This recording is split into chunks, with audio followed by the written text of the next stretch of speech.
The High Cost of Living is an emotional drama following a pregnant woman involved in a hit-and-run accident. At a red carpet in Toronto, Press Plus One talked to the film's stars and director about the project. Hi, this is Laura Tyler with Press Plus One at the TIFF Bell Lightbox in Toronto for the red carpet of The High Cost of Living.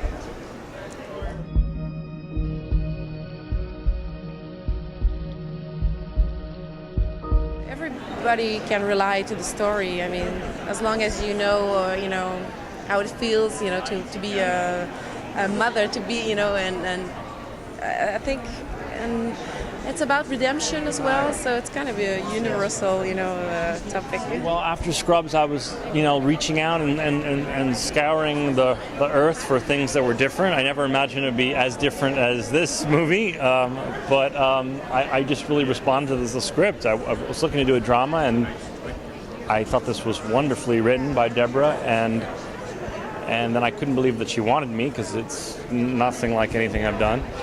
And then they wanted me, and then I got really scared and almost freaked out and said, I don't think I can do it.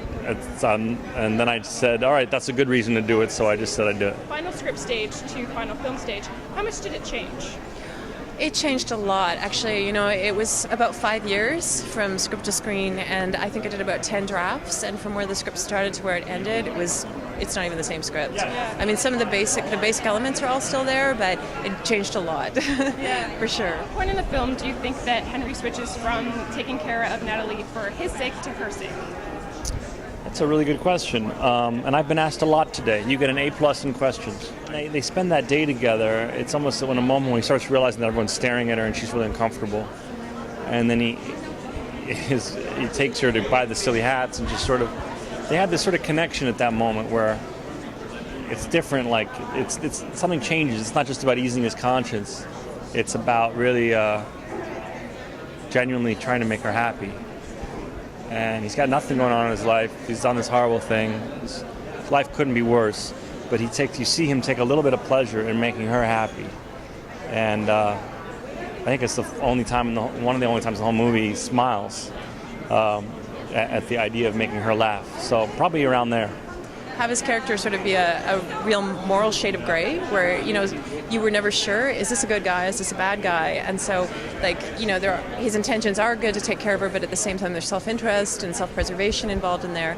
So I think it's a mixture, and that's what I was trying to aim for, is that it wasn't a simple yes or no or black or white. Tell me one of your favorite Canadian films. Many a red carpet. Yes. Whoa, that's a good question. Loved The Sweet Hereafter. Loved that movie. And I liked Barbarian Invasions. And I liked Existence. Is that a good couple? That's the good three. Those are three very good. Existence is super trippy. I gotta watch it again, but I like Cronenberg. Definitely. After Migoyan, I really enjoy. I really like what he's doing, but I guess. And Sarah Polley as well. Away from Her, I thought it was such a good story. And I'm thinking about the recent ones. I mean, Ensemble is fantastic. And I loved Denis Villeneuve, and actually Maelstrom. His earlier work was. It was such a good model for this film, actually, because it's quite similar. And it was amazing because when we were at TIFF and, when he had the award ceremony, he won the Best Canadian Film, so we were at the award ceremony together.